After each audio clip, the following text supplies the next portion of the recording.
is all about tinkering more with these speakers, final adjustments on them. One thing that I'm considering is switching out these tweeters, these GRS phenolic ring tweeters, for these classic Dayton Classic series tweeters. I purchased these to try, and actually the Zobel network that I have on that tweeter was actually spec'd out for this tweeter. Now the reason that I haven't put this in permanently is because I was kind of drawn to this phenolic ring tweeter for its vintage look, for its vintage sound, and honestly it sounds pretty cool, like voices and stuff, really smooth, really kind of, it gives a really live kind of a presence. This tweeter, this dome tweeter, is a good tweeter as well. Frequency response is good. It goes up way higher than this one. Not that I can hear higher, but it goes up higher. So if I wanted to say, hey, this is a full range speaker, I could actually do that. But I was interested to see how it sounds. I've tried it before and it sounded good. I preferred the sound of that one over it. But this is several modifications ago, and something that's happened during that period of time is that I wound up putting a Zobel network on each speaker in here, in each driver. And when I did that, amazingly, it dropped this bottom end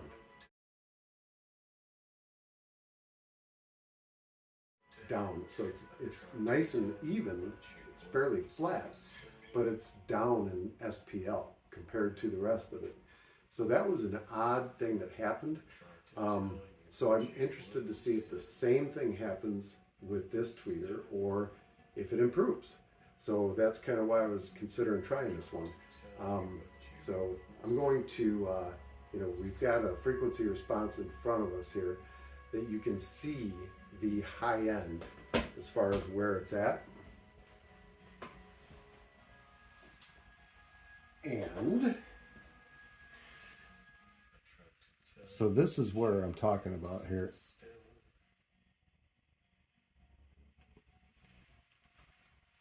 So if I pull up old Dr. Mix on the YouTube, run a sweep, you're going to see what my in-room response is right now with the mic at roughly tweeter level. Speakers tilted back a little bit the way I listen to them. So let's check it out and see what that tweeter response looks like. This time around, I'm going to test it at negative 15 dB. I've been testing it at negative 10 dB, which is actually, it's probably louder than I would listen to it normally. And I'm in an untreated room. So there's probably some reflections that go along with that the mic picks up. I want to make sure that it's at a level that's kind of, tolerant of this room, let's say. Yeah, so let's see what this does. Hi, welcome to Dr. Mix. This is a signal test for you. Enjoy.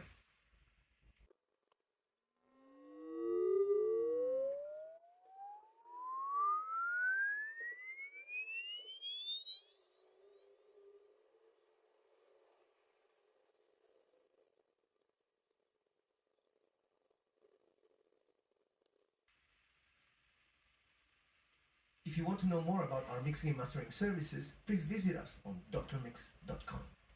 See you later.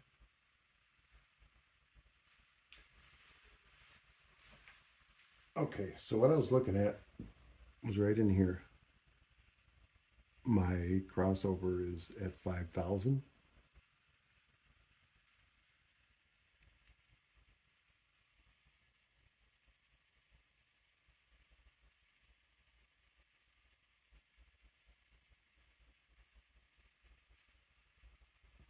It's set at 5,016 hertz. So you can see right in that crossover region, it does, you know, take a little bit of a hike there. But then when it comes back down, it's fairly less in sound pressure level, SPL, than the rest of the system.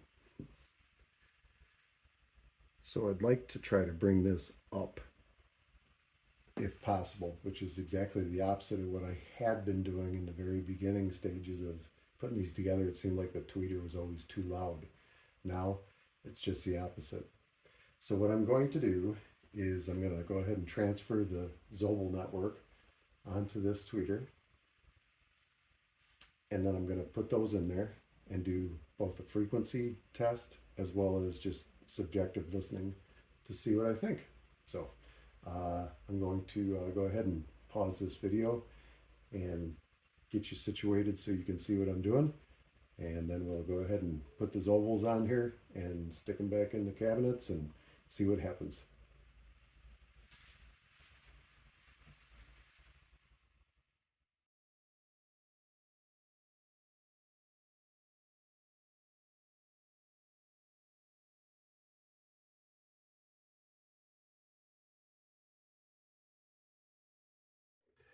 So I figure where my camera is right now, you can see. And as long as I keep my head below these speakers, I think you'll be able to see me. So I'll do the best I can. I know the last video, I think half the video was like from here down. Totally apologize. I'm such an amateur at this video editing stuff. All right, so moving right along. So I've got my soldering iron already heated up. I'm going to have to remove these Zobels from both tweeters and then transfer them to this tweeter. Now this one, this Dayton, when I'm working on it, I've got to be really careful because that dome sticks up. So it does have this that it comes packaged with. So I'm going to be using that while I'm working on it. Because when I work on it, it's going to be upside down like that. All right, so let's get started. I'll probably roll the film really fast while I'm going through this. That way you'll see what I'm doing, but I'm not wasting a bunch of your time. All right.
All right, while I'm letting this glue gun heat up, I want to tell you that I really like, I think the quality of this speaker, as far as the terminals go, is much better than the quality of the Dayton tweeter, which is, for some reason, they mounted it on plastic. And I've said it before, I'll say it again, I really hate soldering on the speaker itself, because it's so easy to melt these. And I don't like the idea of that heat running through the coil for the speaker.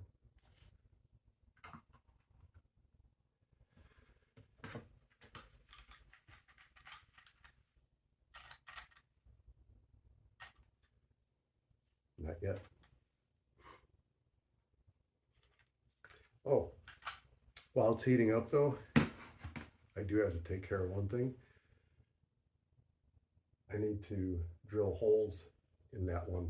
So As long as I'm waiting for this to heat up, I might as well go ahead and mark that at least.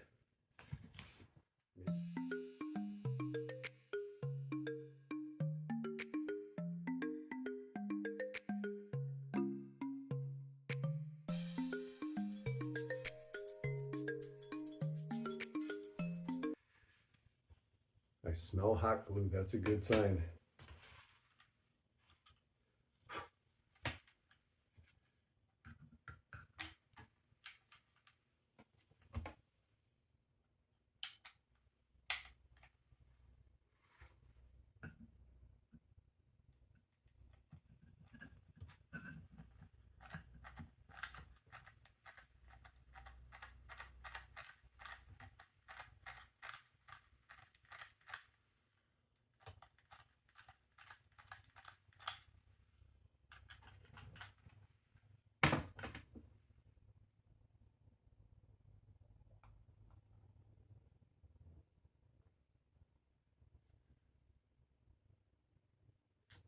It's not pretty, but it doesn't have to be.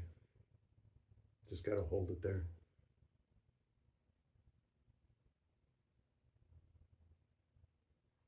Just waiting for it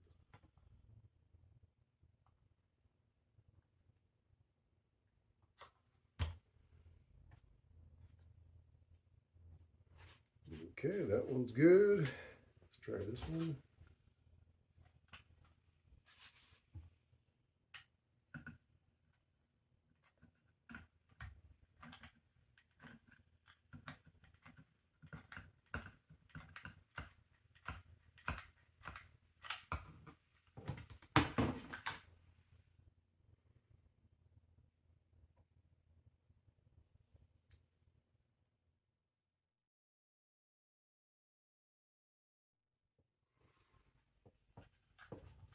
Okay, that should be good for the hot glue gun.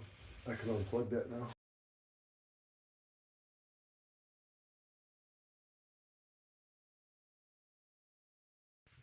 All right, now I get to do some drilling.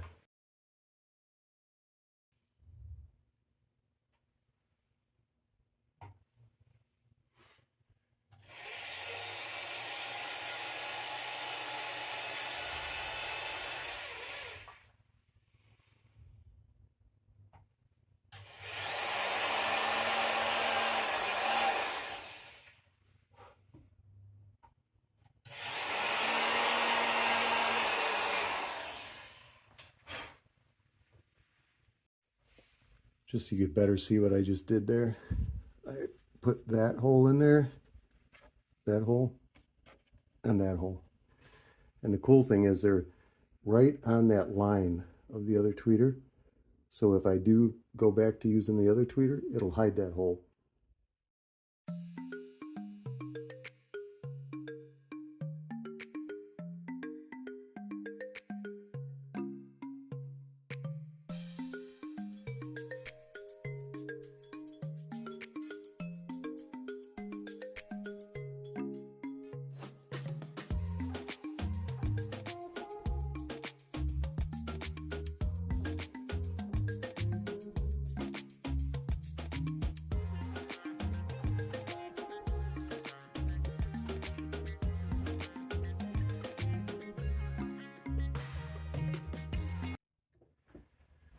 All right, so here's the finished product.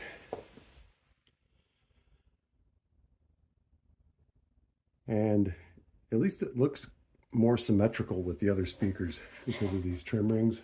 Now this is sticking out. That was kind of driving me bonkers. So yeah, there you go. So they're hooked up and ready to try. We've got our whole frequency response there. And now I'm gonna run these tweeters. They're fresh out of the box. Only one of them has been used before. I was sampling it in one of these cabinets, so they're not broken in or anything like that.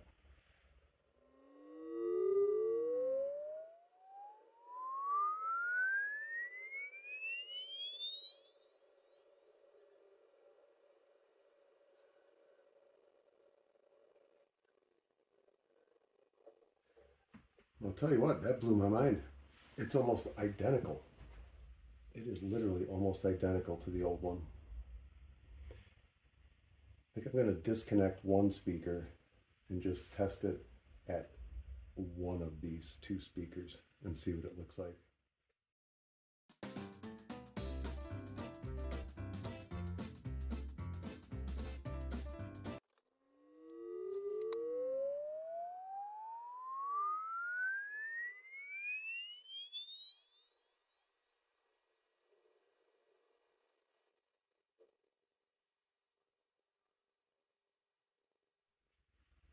Let's try it at 1 foot away, completely perfect on center with that tweeter.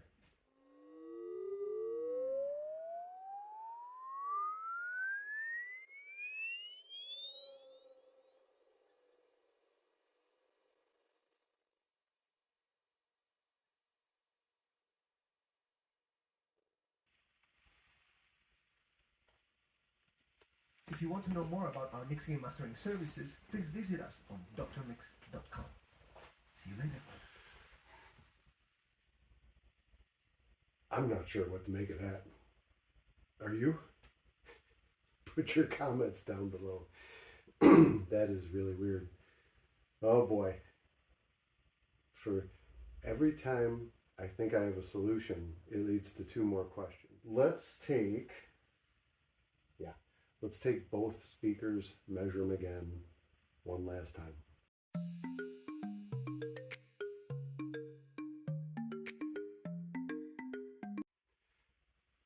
Okay, I've got the mic set up now.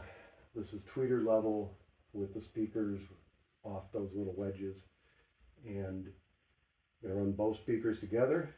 And this time I'm going to run it at minus 10 dB, which is where all my other tests have been done.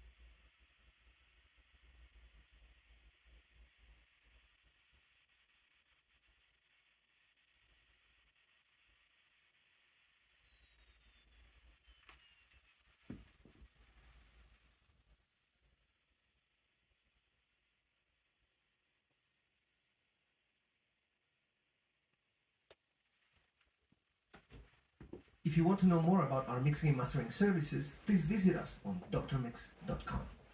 See you later. Well, that was super interesting. And it looks like it did what I wanted it to do, which was pick it up on that high end.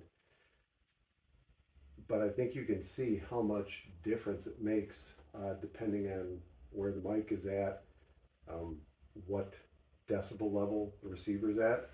And it makes me wonder too if part of what we're seeing here isn't simply because I'm using, generic software, low-end mic, going through a regular receiver, playing over an analog connection off of a tablet. So many variables that could mess that up. Probably like the PC software that is designed to measure speakers would do a much better job of showing us exactly what we have. I think that I could probably play around with testing a different amp too. I have an audio source stereo amp over here. I could probably run that one too, back to back and see which one, if they're both identical or if they change, because that would be really, really interesting if like the frequency response were to change based on the receiver or the source, right? I mean, if it was a DVD player versus the tablet, or if it was this receiver versus an audio source amp, if it changed it that much, that would be that would be eye-opening, because what that would mean is that essentially no matter how great your speakers are or what their frequency response is, yeah, they're going to carry their own, character and everything along with them, but the end result, what you're hearing, could vary greatly depending on what you're playing it over. So something else to think about. I'm not sure if that makes any sense or not, but that's kind of what's running through my head right now. Anyway, I haven't played any music over these yet, so I'll play a little bit of music and end the video, and then next video we'll try to do something new. I think what I'm going to do next video is actually all the terminals inside of here, because I do have some new terminals on order. I believe that they are copper terminals with a zinc plating, or an electric, maybe a gold electric plated or something like that. Anyway, they're going to show up probably tomorrow or the next day, and I'll give those a whirl.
I do alright? Did I ever ask you? Did I need to? Now I think I might. Were you ever worried? Ever on your toes? Did you ever notice how I changed when you came too close?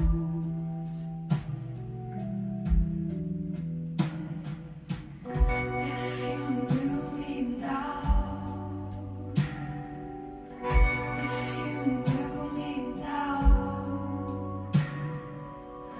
if you knew me now, if you knew me now, slowly, one step at a time. The one you used to know is not around tonight.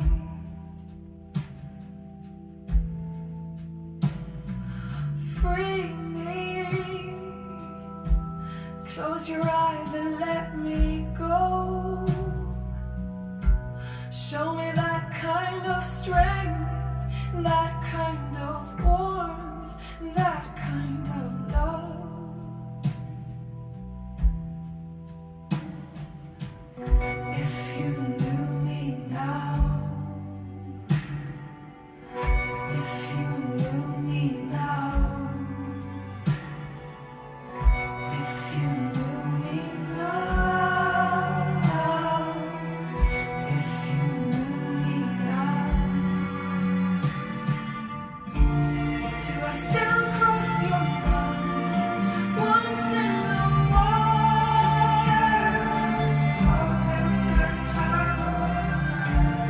Was there ever some kind of light there? Do I still cross your mind once in a while?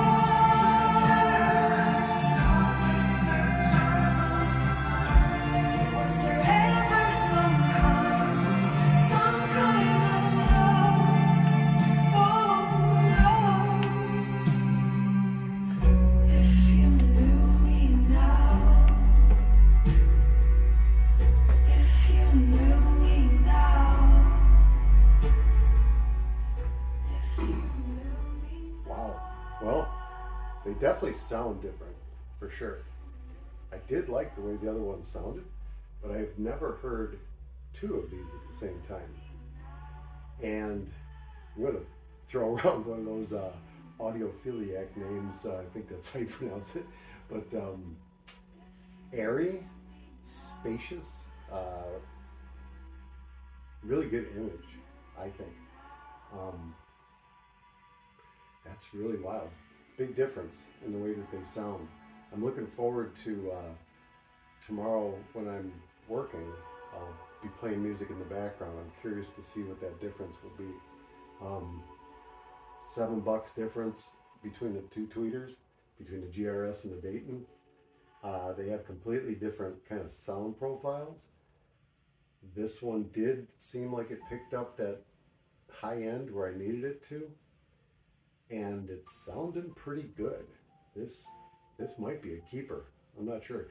Ruins the whole vintage thing, but it does sound good. More to come.